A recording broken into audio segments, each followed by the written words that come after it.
আসসালামু আলাইকুম। কেমন আছো তোমরা? আশা করি অনেক ভালো আছো। আমিও মহান আল্লাহ পাকের রহমতে অনেক ভালো আছি, আলহামদুলিল্লাহ। এই মুহূর্তে তোমাদের জন্য হাজির হলাম নতুন আরেকটি ভিডিওতে। তোমরা যারা এইচএসসি পরীক্ষার্থী 2026 অর্থাৎ আগামীকালকে যাদের বাংলা দ্বিতীয় পত্র পরীক্ষা এইচএসসি, তাদের জন্য হাজির হওয়া। আর আমি তোমাদের জন্য একটা নমুনা প্রশ্ন নিয়ে আসছি। এই নমুনা প্রশ্নটা তোমরা দেখে যাও, ইনশাল্লাহ এখান থেকে তোমরা সর্বাধিক কমন পাবা। ঠিক আছে? তো অবশ্যই এই ভিডিওটা একদম শুরু থেকে শেষ পর্যন্ত কন্টিনিউ করো। ঠিক আছে? একজ্যাক্টলি কিন্তু বলা যায় না আসলে কতটুকু কমন পাবা, তবে এখানে আমি যাই দেখতেছি সবই আমার কাছে কিন্তু অনেক গুরুত্বপূর্ণ মনে হচ্ছে। এই জন্য এই ভিডিওটা স্কিপ করে যেও না, অবশ্যই পরীক্ষার হলে যাওয়ার আগে হলেও এইটা দেখে যাও। ওকে ওকে, টোটালি 100 মার্কেরই যে বিষয়টা আছে সেটা আমরা তোমাদের সাথে শেয়ার করব। বাংলা দ্বিতীয় পত্র, প্রথমত ব্যাকরণ অংশের মধ্যে কি থাকে? একে আসে এরকম প্রশ্ন থাকতে পারে যে বাংলা ধ্বনি উচ্চারণের যে কোনো 5টি নিয়ম উদাহরণসহ লিখো, অথবা খতে থাকতে পারে যে কোনো 5টি শব্দের শুদ্ধ উচ্চারণ লিখো। এখানে কয়েকটা আমরা দেখতে পাচ্ছি যে এখানে টোটালি 8টি দেওয়া থাকবে: অধ্যাপক, আবৃত্তি, ঐশ্বর্য, উদযাপন, ঐতিহ্য, বিজ্ঞান, স্মৃতি, আহ্বান। তো এরকম করে 8টি থাকবে। 8টির মধ্যে যে কোনো 5টি তোমাকে উত্তর করতে হবে। 8টি যে উত্তর করতে হবে তা না, তবে আমি তোমাদেরকে যেটা সাজেস্ট করব সেটা হচ্ছে যে এই যে খ যে আছে না, এই খটা তোমরা অ্যান্সার করবা, কটা অ্যান্সার না করে। ঠিক আছে? কারণ এটা বেশি সহজ। তাছাড়া যদি তোমার কাছে কটা মনে হয় যে কটা তুমি ভালো পারবা, তাহলে সেক্ষেত্রে তুমি ক লিখতে পারো। ইট ইস আপ টু ইউ। এবার আসি আমরা 2 নঙে। 2 নঙে তোমাদের কি আসবে? যে কোনো একটি প্রশ্নের উত্তর দাও, অর্থাৎ ক এবং খ এখানে তোমার বাছাই করার সুযোগ আছে। তো এখানে আসতে পারে যে বাংলা একাডেমি প্রমিত বাংলা বানানের অর্ধ তৎসম তদ্ভব দেশি বিদেশি শব্দের 5টি নিয়ম উদাহরণসহ লিখো। অথবা এইখান থেকে তোমাকে কি করতে হবে? যে কোনো 5টি শব্দের শুদ্ধ বানান লেখো। এখানে 8টি দেওয়া থাকবে, এখান থেকে যে কোনো 5টি তুমি লিখবা। যেমন এখানে আছে অঞ্জলি, কাঙ্ক্ষিত, কুৎসিত, নূপুর, পাষাণ, ব্যাকুলতা, মুমূর্ষু, সান্ত্বনা। তো এই বানানগুলো কি আছে? সবই ভুল আছে। হ্যাঁ, একটা জায়গায় ভুল আছে বা 2টা জায়গায় ভুল আছে। যেই সমস্ত জায়গায় ভুল আছে সেটা তোমাকে ঠিক করে লিখতে হবে। তো এইগুলো নিয়ে আসলে আমরা উত্তরটা আর একটু পরে বলি, আগে তোমাদেরকে প্রশ্নটা দেখিয়ে দিচ্ছি। ঠিক আছে? প্রশ্নগুলো আগে দেখো, তারপরে উত্তর। আগে তোমাকে প্রশ্নটা ভালো করে তো বুঝতে হবে, এরপরে তো তুমি উত্তর লিখবা, তাই না? ওকে, এবার আমরা যাই 3 নঙে। 3 নঙে আমরা এখানে দেখতে পাচ্ছি ক। কতে কি আছে? আবেগ শব্দ কাকে বলে? উদাহরণ সহ আবেগ শব্দের যে কোনো 5টির শ্রেণী বিভাগ আলোচনা করো। ঠিক আছে? এরপরে খ তোমার অপশন আছে। এক্ষেত্রে আমি বলবো যে খটাই তোমার অ্যান্সার করা উচিত। ঠিক আছে? নিচের অনুচ্ছেদ থেকে 5টি ব্যাকরণিক শব্দ শ্রেণী নির্দেশ করো। ওকে, তো এখানে যে কোনো 5টা তুমি তোমার মতো করে ব্যাকরণিক শব্দ শ্রেণী, বিশেষ্য, বিশেষণ, ক্রিয়া, ক্রিয়া বিশেষণ, হ্যাঁ, অনুসর্গ, আবেগ, যোজক, এইগুলো তুমি লিখে দিবা। এখানে তোমার যে 5টা তোমার মন চায় তুমি সেই 5টি দিয়ে দিবা। ওকে, আচ্ছা, ওকে। এরপরে দেখো যে 4 নঙে তোমার কি আসবে? 4 নঙে আসবে কি? উপসর্গ কাকে বলে? উপসর্গের অর্থবাচকতা নেই কিন্তু অর্থবোধকতা আছে, আলোচনা করো। ঠিক আছে? অথবা এখানে আসতে পারে যে উপসর্গের প্রয়োজনীয়তা বলতে পারে, উপসর্গের প্রয়োজনীয়তা। তো তুমি এই 2টাই অবশ্যই দেখে যাবা, উপসর্গের প্রয়োজনীয়তা। কিংবা এই প্রশ্নটা আসতে পারে উপসর্গ কাকে বলে? উপসর্গের অর্থবাচকতা নেই কিন্তু অর্থবোধকতা আছে। অথবা খ অপশন তোমার অ্যান্সার করার সুযোগ আছে, যে কোনো 5টি শব্দের ব্যাস বাক্য সহ সমাস নির্ণয় কর। তো এখানে 8টির মতো থাকবে, 8টি থাকবে। এখান থেকে যে কোনো 5টা। এখানে রয়েছে উপকূল, গায়ে হলুদ, শতাব্দী, দশানন, পলান্ন, বিষাদ সিন্ধু, রাজস্বী, অহিনকুল। ঠিক আছে? এরপরে নিত্য সমাজ থেকে একটা থাকতে পারে, যেমন কালান্তর, দেশান্তর। কালান্তর, দেশান্তর এগুলো কিন্তু আসে মাঝে মাঝে। ঠিক আছে? কালান্তরের ব্যাসবাক্য কি? অন্যকাল। আর এটা কি? নিত্য সমাস। ওকে, এইবার আসি আমরা 5 নঙে যে এখানে আসবে যে একটি সার্থক বাক্য গঠনের জন্য কি কি গুণ বা বৈশিষ্ট্য থাকা আবশ্যক, সংক্ষেপে আলোচনা করো। এই প্রশ্নটা আসতে পারে।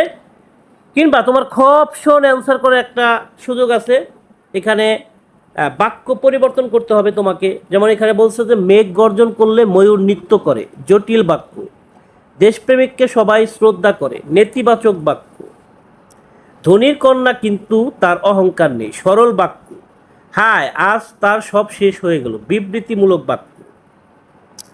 তারা কি এ কথা স্বীকার করে না, এটা হচ্ছে অস্তিবাচক বাক্য করতে বলছে। ফুলটি বড় সুন্দর, এটা বিস্ময় সূচক বাক্য। তো এরকম করে 8টি থাকবে, যে কোনো 5টি তোমাকে উত্তর করতে হবে। ওকে, এবার আসি 6 নঙে কি থাকবে। 6 নঙে থাকবে যে কোনো 5টি বাক্যের অপপ্রয়োগ সংশোধন করে শুদ্ধ রূপ লেখো। তো এখানে যে বাক্যগুলো দেখতে পাচ্ছ, এই বাক্যগুলো ভুল আছে, কোনো না কোনো জায়গায় ভুল আছে। সেই ভুলগুলো তোমাকে সঠিক করতে হবে। সকল ছাত্রগণ আজ উপস্থিত। গীতাঞ্জলি একটি শ্রেষ্ঠতম কাব্য, কেবল তিনি এ কাজের যোগ্য, তার সক্ষতা আমাদের কাম্য নয়। অশ্রু জলে বুক ভেসে গেল, পরবর্তীতে আপনি আসবেন। ঠিক আছে, এভাবে 8টি থাকবে। অথবা এই যে খতে একটা অনুচ্ছেদ আকারে থাকে, এখানে কোথাও কোথাও ভুল আছে, সেটা তোমাকে ঠিক করতে হবে। পুরো অনুচ্ছেদটা আবার তোমার লিখতে হবে। ঠিক আছে, একই বিষয়। তো এই ক্ষেত্রে আমি বলবো যে তুমি অবশ্যই কটা অ্যান্সার করবে। এবার যাই নির্মিতিতে, যেখানে রয়েছে 70 মার্ক। ব্যাকরণে হচ্ছে 30 মার্ক, আর নির্মিতিতে হচ্ছে 70 মার্ক। তো দেখো এখানে 7 নঙে যে তোমার জিনিসটা আসবে সেটা হচ্ছে পারিভাষিক শব্দ। এখানে কয়েকটি পারিভাষিক শব্দ থাকবে, এর মধ্যে থেকে তোমার 10টা অ্যান্সার করতে হবে। এখানে আছে allotment, biography, cabinet, dynamic, embargo, fiction, global, handbill, index, list, manifesto, ordinance. তো এইগুলা তোমার অবশ্যই দেখে যেতে হবে। পাশাপাশি তুমি বোর্ড কোশ্চেনগুলো দেখে যেতে পারো। তুমি অনুবাদ কিন্তু অ্যান্সার করতে যাও না, কারণ অনুবাদ অ্যান্সার করতে গেলে তোমার ভুল হবে, আর ভুল হলে সেখানে তুমি ভালো মার্কস পাবা না। আর এখানে 10টা যে লিখবা, এই 10টায় 10 নাম্বার পেয়ে যাবে। তাই এই বোকার মতো এই অনুবাদ অ্যান্সার করার কোনো প্রয়োজন নাই। ঠিক আছে, তারপর দেখো এই যে books are the best companions of man in his life. তারপরে দে আর নেভার আনফেথফুল টু আস। তারপর দে are always ready to B. এইটা আমি আর বিস্তারিত বলতে চাইতেছি না, কারণ অনুবাদ আমি একদম নাই করতেছি তোমাদের, এটা তোমরা অ্যান্সার করো না। হ্যাঁ, তোমার কলেজের নবীন বরণ অনুষ্ঠানের অভিজ্ঞতা বর্ণনা করে একটি দিনলিপি 8 নঙে আসবে, 8-এর কতে আসবে। অথবা খ নাম্বারে আসবে যে তোমার এলাকায় স্মার্ট বাংলাদেশ তথ্য প্রযুক্তি বিষয়ক একটি সেমিনার অনুষ্ঠিত হয়েছে, এই বিষয়ে একটি সংবাদ প্রতিবেদন তৈরি করো। তো এই ক্ষেত্রে আমি তোমার উপর ছেড়ে দিলাম, তুমি ইচ্ছা করলে দিনলিপিও লিখতে পারো, তুমি ইচ্ছা করলে খতে যেটা আসে প্রতিবেদনও লিখতে পারো। 9 নঙে আসবে যে যে কোনো একটি প্রশ্নের উত্তর দাও। এখানে বলা হচ্ছে যে কোনো একটি প্রশ্নের উত্তর দাও। সড়ক দুর্ঘটনা রোধে জনসচেতনতা বৃদ্ধির লক্ষ্যে বন্ধুকে পাঠানোর জন্য একটি বৈদ্যুতিন চিঠি বা ইমেল। বৈদ্যুতিন চিঠি মানে কি? ইমেল। আর বন্ধুকে তুমি এই ইমেলটা লিখবা সড়ক দুর্ঘটনা বন্ধ করার জন্য জনসচেতনতা লক্ষ্যে কিছু উপদেশ দিয়া তুমি তাকে ইমেল লিখবা। অথবা খতে আসবে কোনো বাণিজ্যিক প্রতিষ্ঠানে কম্পিউটার অপারেটর পদে নিয়োগের জন্য একটি আবেদনপত্র। তো এটা হচ্ছে খতে। ওকে, তো এই ক্ষেত্রে আমি বলবো খ নাম্বারটা উত্তর করাই হচ্ছে সবচেয়ে ভালো। ঠিক আছে, খতে আবেদনপত্র আসে, এটা অ্যান্সার করাই সবচেয়ে ভালো। এরপর আসি 10-এ। 10-এ হচ্ছে কি? 10-এ হচ্ছে সারাংশ। এ মানুষের মূল্য কোথায়? চরিত্রে, মনুষ্যত্ব, জ্ঞানে ও কর্মে। মানুষের কালচার বা সংস্কৃতি মূল্যায়ন করতে হয় তার ভেতরের সৌন্দর্য দিয়ে। শুধু বাইরের সাজগোজ, দালান কোঠা বা ধন সম্পদের প্রাচুর্য দিয়ে মানুষের আসল পরিচয় পাওয়া যায় না। যিনি সৎ পরোপকারী এবং সত্যের পথে চলেন তিনি প্রকৃত মানুষ। জ্ঞান অর্জন করে তা যদি মানব কল্যাণে প্রয়োগ না করা হয় তবে সে জ্ঞানের কোনো মূল্য থাকে না। তো এইরকম একটা অনুচ্ছেদ থাকবে, এটাকে তোমাকে 3 থেকে 4 লাইনের মধ্যে লিখতে হবে। সর্বোচ্চ তুমি 3 লাইনের মধ্যে লিখবা। ঠিক আছে, 4 লাইনে তুমি নাই গেলা, তুমি 3 লাইনের মধ্যে এই সারাংশটা লিখে দিবা। আর আমি তোমাকে সাজেস্ট করব, যদি তোমার ভাব সম্প্রসারণ কমন পড়ে যায় তাহলে সেক্ষেত্রে ভাব সম্প্রসারণ দেবা। সেক্ষেত্রে এখানে আছে কৃত্রিমানের মৃত্যু নাই আর দুর্নীতি জাতীয় জীবনের সকল উন্নতির অন্তরায়। ঠিক আছে, এই দুইটা আমি তোমাদেরকে পড়ার জন্য সাজেস্ট করব। এরপরে 11 নম্বরে আসবে যে ফেসবুক বা সোশ্যাল মিডিয়ার ভালো মন্দ প্রভাব নিয়ে দুই বন্ধুর মধ্যে একটি সংলাপ রচনা করো। ঠিক আছে, 11-র কতে এটা আছে সংলাপ, আর খতে আসবে খুদে গল্প। হ্যাঁ, এখানে কিছু অংশ দেওয়া থাকে। একটি গরিব ছেলে ডট ডট ডট পড়াশোনায় খুবই মেধাবী, টাকার অভাবে পরীক্ষা দেওয়া বন্ধ হওয়ার উপক্রম, একজন স্কুল শিক্ষকের চোখে পড়ল ডট ডট। তারপর তো এরকম একটা হিন্টস দেওয়া আছে, এই হিন্টস অনুযায়ী তোমাকে একটা নাম দিতে হবে। নাম দিয়ে, হ্যাঁ, নাম দিয়ে তারপর তোমাকে গল্পটা কমপ্লিট করতে হবে। এটা একটা নাম দিবা তুমি, নাম দিয়ে এই গল্পটা তুমি তোমার নিজের ভাষায় কমপ্লিট করবে। আর রচনার জন্য আমি বলবো যে এখানে যে 5টা রয়েছে এর মধ্যে এই যে বিজ্ঞান ভিত্তিক যদি একটা পড়ে নাও, মানে দৈনন্দিন জীবনে বিজ্ঞান, হ্যাঁ, তাহলে তুমি মানব কল্যাণে বিজ্ঞান, কৃষিকাজে বিজ্ঞান, যেটাই আসুক সেইটাই তুমি লিখতে পারবা। এরপরে তুমি স্বদেশ প্রেম দেখে যেতে পারো, তারপর অধ্যবসায় ও ছাত্র জীবন দেখে যেতে পারো, বাংলাদেশের পর্যটন শিল্প, জলবায়ু পরিবর্তন ও বাংলাদেশ, এই 5টা দেখে যেতে পারো। ইনশাল্লাহ এখান থেকে তোমার কমন থাকবে। এবার আসি আমরা যে ব্যাকরণ যে অংশটুকু আছে সেই অংশটুকুর অ্যান্সার নিয়ে। ঠিক আছে, বাংলা এ ধ্বনি উচ্চারণের 5টি প্রধান নিয়ম নিচে দেওয়া হলো। 1, পদের অন্তে বা শেষে, শব্দের শেষে এ ধ্বনির উচ্চারণ সাধারণত অবিকৃত বা স্বাভাবিক থাকে, যেমন পথে, ঘাটে। এরপরে 2 নাম্বার হচ্ছে তৎসম শব্দ। তৎসম বা সংস্কৃত শব্দ এ ধ্বনির উচ্চারণ সাধারণত স্বাভাবিক বা সংবিত হয়, যেমন মেঘ, দেব। আদ্য এ এর পর অ বা আ থাকলে, শব্দের শুরুতে এ কারের পর যদি অ বা আ ধ্বনি থাকে তবে সেই এর উচ্চারণ এ বিব্রত হয়, যেমন এক, দেখা।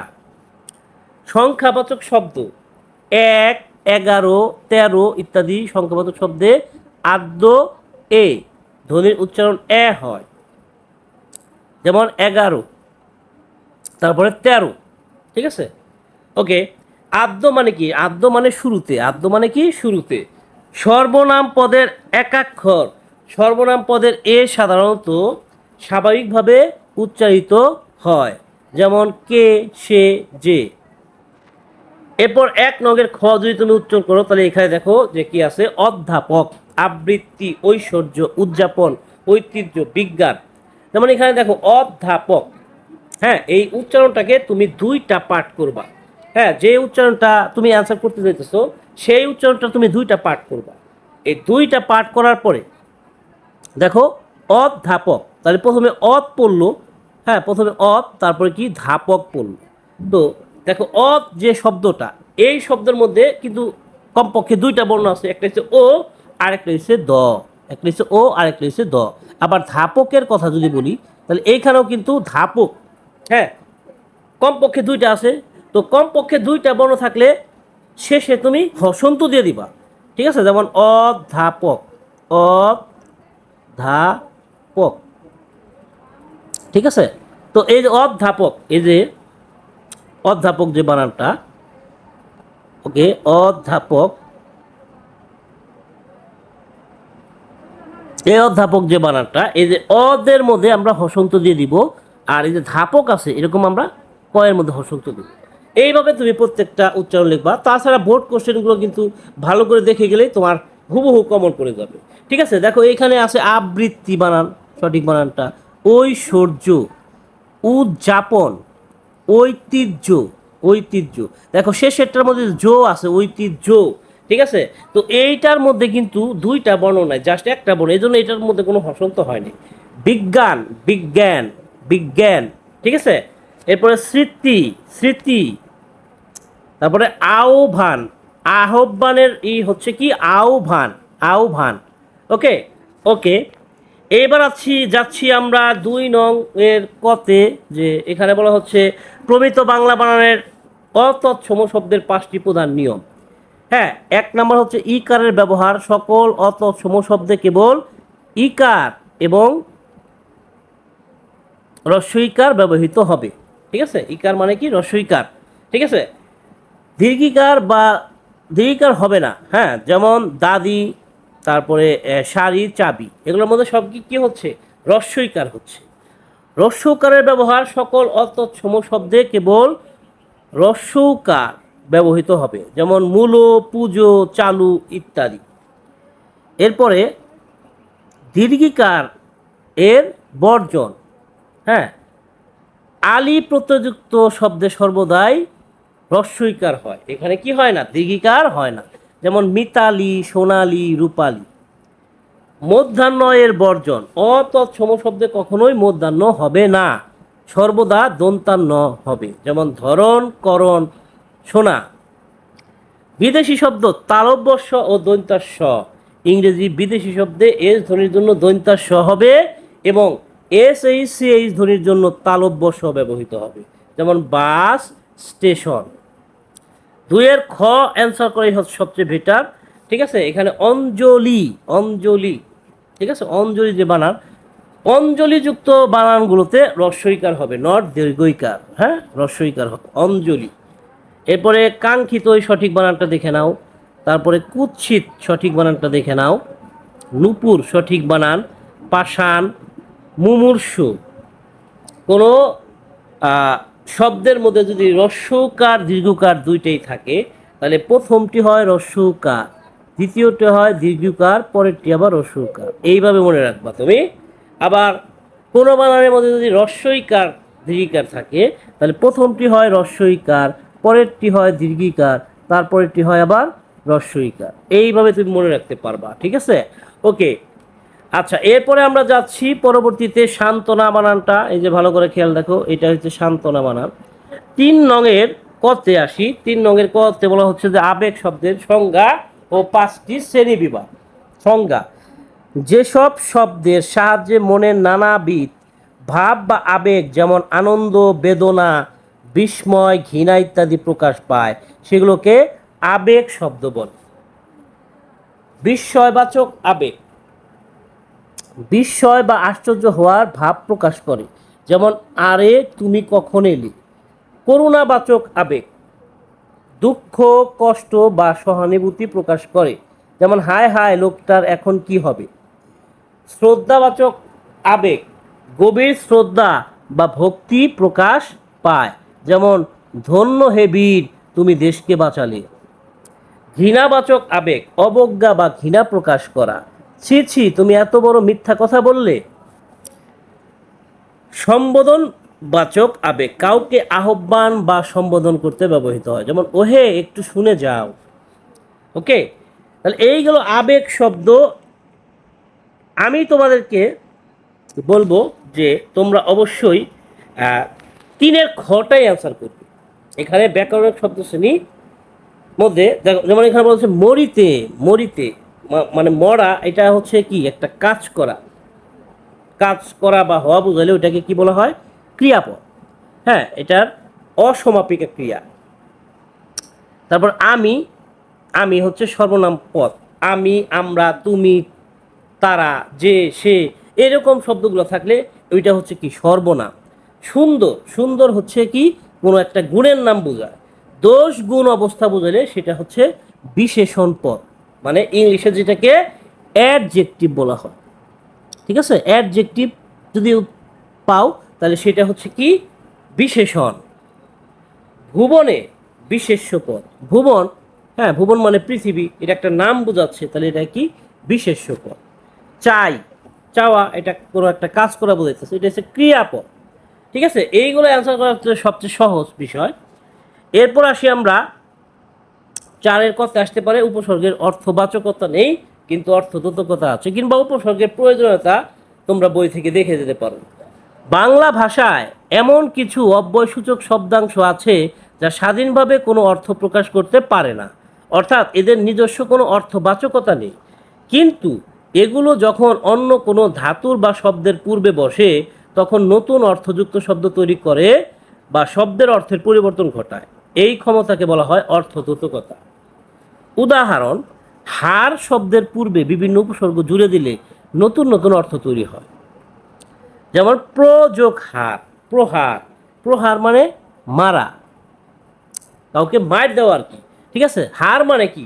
হার মানে হচ্ছে পরাজয়, বা আমরা গলার হারও বলতে পারি, অলংকার বিশেষ বলতে পারি। কিন্তু এটা আগে যদি আমরা প্র বসায় দিই, এই প্রহার মানে কাউকে মার দেওয়া, কাউকে পেটানো। হ্যাঁ, আবার যদি বি, হারের আগে যদি আমরা বিহার বলি, তাহলে বিহার মানে কি? ভ্রমণ। আবার যদি হারের আগে আমরা বসায় দিই, উপহার, এটা একটা পুরস্কার স্বরূপ কোনো একটা বিষয়।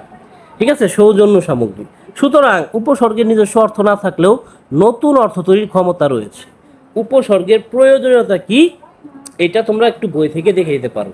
4 থেকে 5টা উত্তর লিখে দিবা। এরপরে 4 নঙে আসি আমরা, ব্যাসবাক্য সহ সমাস। উপকূল, কুলের সমীপে, এটি হচ্ছে অব্যয়ীভাব সমাস। গায়ে হলুদ, গায়ে হলুদ দেওয়া হয় যে অনুষ্ঠানে, এটা হচ্ছে মধ্যপদলোপী বহুব্রীহি সমাস। তোমার যদি এত কিছু মনে না থাকে, তাহলে তুমি ডাইরেক্ট উত্তর দিয়ে আসবা যে বহুব্রীহি সমাস, তাহলেও কিন্তু হবে উত্তর। শতাব্দী মানে হচ্ছে শত অব্দের সমাহার। শতাব্দীর ব্যাসবাক্য হচ্ছে শত অব্দের সমাহার, এটি হচ্ছে দ্বিগু সমাস। এরপরে 10 আনন, 10 আনন যার, এটি হচ্ছে বহুব্রীহি সমাস। পলান্ন, পল মিশ্রিত অন্ন, এটা হচ্ছে মধ্যপদলোপী কর্মধারয় সমাস। বিষাদ সিন্ধু, বিষাদ রূপ সিন্ধু, রূপক কর্মধারয় সমাস। তার মানে যে এখানে মধ্যপদলোপী আসে, মধ্যপদলোপী কর্মধারয় সমাস আসছে, এইখানে তুমি ডাইরেক্ট যদি কর্মধারয় সমাস লিখে দিয়ে আসো তাহলেও চলবে। রূপক যেখানে আসছে, এখানেও যদি তুমি ডাইরেক্ট কর্মধারয় সমাস লিখে দিয়ে আসো তাহলেও চলবে। ঠিক আছে, যাচ্ছি আমরা পরবর্তীতে 5 নঙে। একটি সার্থক বাক্যের 3টি গুণ বা বৈশিষ্ট্য রয়েছে। একটি হচ্ছে আকাঙ্ক্ষা। বাক্যের অর্থ পুরোপুরি বোঝার জন্য এক পদের পরে অন্য পদ শোনার যে স্বাভাবিক ইচ্ছা জাগে, যেমন চন্দ্র পৃথিবীর চারদিকে ঘোরে। ঠিক আছে, চন্দ্র পৃথিবীর বইলা তুমি থাইমা গেলা, তার মানে একটা আকাঙ্ক্ষা সৃষ্টি হবে। ঠিক আছে, এরপরে কি হবে? এরপরে হচ্ছে যোগ্যতা। বাক্যের অন্তর্গত পদগুলোর মধ্যে অর্থ সঙ্গতি ও ভাবের মিলন মানে হচ্ছে যোগ্যতা। বর্ষার বৃষ্টিতে প্লাবন হয়, বর্ষার বৃষ্টিতে প্লাবন হয়। তো এখানে বর্ষায় ব্যবহার করতে হবে। ঠিক আছে, এখানে তুমি যদি লিখে দিয়ে আসো যে পুকুরের বৃষ্টিতে প্লাবন হয়, তাহলে কি এটা হইল না? হ্যাঁ, পুকুরের বৃষ্টিতে প্লাবন হয়, এইটা দিলে এটা যোগ্যতা হারায় ফেলবে। আসক্তি। আচ্ছা দেখো, বাক্যের অর্থ সঙ্গতি রক্ষা করে পদগুলোকে সঠিক স্থান বা ক্রমানুসারে সাজানো। ঠিক আছে, সঠিক ক্রম অনুসারে সাজানো। আমরা পুকুরে গিয়ে মাছ ধরি, আমরা পুকুরে গিয়ে মাছ ধরি, অর্থাৎ আগে কর্তা হয়, তারপর ক্রিয়া হয়, তারপর বাকি অংশ হয়। এইটাই মূলত কি? আসক্তি। মানে পদ অনুযায়ী সাজা, এটার পরে এটা বসে, এটার পরে এটা বসে। কিংবা তুমি 5 নঙের খ অ্যান্সার করতে পারো, মেঘ গর্জন করলে ময়ূর নৃত্য করে। মেঘ গর্জন করলে ময়ূর নৃত্য করে, এটাকে কি করার জন্য বলা হয়েছিল? এটাকে জটিল করার জন্য বলা হয়েছিল। ঠিক আছে, জটিল করতে হলে তোমাকে যে বাক্যটা থাকবে, এই বাক্যটাকে 2টা বাক্যে কনভার্ট করতে হবে। তাহলে এই জন্য তোমাকে ব্যবহার করতে হবে যেহেতু, সেহেতু, যখন, তখন, যদিও, তবুও, এরকম দিয়া 2টা বাক্য করবো। যেমন এখানে আমরা প্রথমত মেঘ গর্জন করে, তার মানে যখন মেঘ গর্জন করে, এটা একটা বাক্য হয়ে গেছে। হ্যাঁ, তখন ময়ূর নৃত্য করে, এটা আরেকটা বাক্য হয়ে গেছে। তার মানে যদি তোমাকে জটিল করতে বলে, তাহলে সেক্ষেত্রে তোমাকে কি করতে হবে, যে এই একটা বাক্য থাকলে ওই বাক্যটাকে তোমাকে 2টা বাক্যে কনভার্ট করতে হবে। দেশপ্রেমিক সবাইকে শ্রদ্ধা করে, এটা নেতিবাচক। তাহলে এমন কেউ নেই যে দেশপ্রেমিককে শ্রদ্ধা করে না, এমন কেউ নেই যে দেশপ্রেমিককে শ্রদ্ধা করে না। কিংবা দেশপ্রেমিককে কেউ ঘৃণা করে না, দেশপ্রেমিককে কেউ ঘৃণা করে না, এইভাবে উত্তর দিলেও হবে, অর্থাৎ এক কথায় নেগেটিভ। ধনীর কন্যা তার ধনীর কন্যা কিন্তু তার অহংকার নেই, ধনীর কন্যা কিন্তু তার অহংকার নেই, এইটাকে বলা হয়েছে সরল করার জন্য। তো সরল করার জন্য হলে এটাকে তোমার এক বাক্যে প্রকাশ করতে হবে। এখানে ধনীর কন্যা এটা একটা বাক্য, তার অহংকার নেই এটা একটা বাক্য, এই 2টা বাক্যকে জাস্ট আমরা একটা বাক্যে যদি কনভার্ট করি, তাহলে কি হয়, যে ধনীর কন্যা হলেও তার অহংকার নেই। হায় আজ তার সব শেষ হয়ে গেল। তাহলে হায় আজ তার সব শেষ হয়ে গেল, এটা হচ্ছে কি এক্সক্লেমেটরিতে আছে, অর্থাৎ বিস্ময়বোধকে আছে। তো এটাকে তোমার অ্যাসার্টিভ করতে বলছে, বিবৃতিমূলক করতে বলছে। তাহলে তার আজ সব শেষ হয়ে যাওয়ায় অত্যন্ত দুঃখের বিষয়। তারা কি এ কথা স্বীকার করে না? তারা কি এই কথা স্বীকার করে না, এটা হচ্ছে অস্তিবাচক। তারা এ কথা স্বীকার করে, তারা এ কথা স্বীকার করে। এখানে নাটা শুধু উঠাই দিতে হবে, নাটা যে আছে এটা উঠে, তারা এ কথা স্বীকার করে। এই না যা আছে এই নাটা তোমাকে জাস্ট উঠাই দিতে হবে। এরপর আমরা আসি যে 6 নঙে যে বাক্যের মধ্যে ভুল থাকবে, বাক্যটাকে তোমাকে শুদ্ধ করতে হবে। সকল ছাত্রগণ আজ উপস্থিত, এখানে সকল দিলে ছাত্রগণ আর দেওয়ার কোনো প্রয়োজন নাই, ঠিক আছে? সকল ছাত্র আজ উপস্থিত, ঠিক আছে? ছাত্রগণ মানে প্লুরাল, আর সকল বললে তো প্লুরালই বোঝায়, ঠিক আছে? অর্থাৎ একের অধিক বোঝায়। গীতাঞ্জলি একটি শ্রেষ্ঠতম কাব্য, এখানে বানানটা জাস্ট তোমাকে ঠিক করতে হবে, গীতাঞ্জলি। হ্যাঁ, গীতাঞ্জলি এই বানানটার মধ্যে দীর্ঘিকার দিতে পারে, এটাকে তোমার কি করতে হবে, এই বানানটার রস্বইকার থাকতে হবে, ঠিক আছে? ওকে, এরপরে আমরা আসি যে কেবল মাত্র তিনি এ যোগের এ কাজের যোগ্য, কেবলমাত্র তিনি এ কাজের যোগ্য। তো কেবল যে কথা, মাত্র একই কথা, তার মানে যদি একই শব্দ দুইবার থাকে একটা বাদ দিতে হবে। তাহলে এখান থেকে আমরা কেবল বাদ দিতে পারি বা মাত্র বাদ দিতে পারি। তো মাত্র তিনি এ কাজের যোগ্য বা কেবল তিনি এ কাজের যোগ্য। ওকে, তার সক্ষতা আমাদের কাম্য নয়। তাহলে সক্ষতা, এটার মধ্যে সমস্যা আছে, সক্ষতার জায়গায় তুমি সক্ষ কথাটা বসায় দাও, আর কোনো পরিবর্তন নাই। অশ্রু জলে বুক ভেসে গেল, যা অশ্রু তাই কিন্তু জল, ঠিক আছে? সুতরাং একটা বাদ দিতে হবে। হতে পারে অশ্রুতে বুক ভেসে গেল, কিংবা জলে বুক ভেসে গেল, বা চোখের জলে বুক ভেসে গেল। কিংবা তুমি ইচ্ছা করলে খ অ্যান্সার করতে পারো, তবে আমি তোমাদেরকে সাজেস্ট করবো ক অ্যান্সার করার জন্য। তো এই ছিল তোমাদের জন্য আজকে স্পেশাল একটি ভিডিও, যেটা আমি এই মুহূর্তে করে ফেললাম, ঠিক আছে? আশা করি এই ভিডিও থেকে তোমরা উপকার পেয়েছো। যদি উপকার পেয়ে থাকো অবশ্যই এই চ্যানেলটাকে সাবস্ক্রাইব করে দাও এবং এই ভিডিওটাকে শেয়ার করে দাও, যাতে অন্যরাও উপকৃত হতে পারে, ঠিক আছে? যারা আমাদের চ্যানেলটা এখনও সাবস্ক্রাইব করো নাই, দ্রুত সাবস্ক্রাইব করে দাও। তো বিদায় নিচ্ছি, পরবর্তীতে দেখা হচ্ছে অন্য কোনো ভিডিওতে ইনশাআল্লাহ। আসসালামু আলাইকুম রহমতুল্লাহ।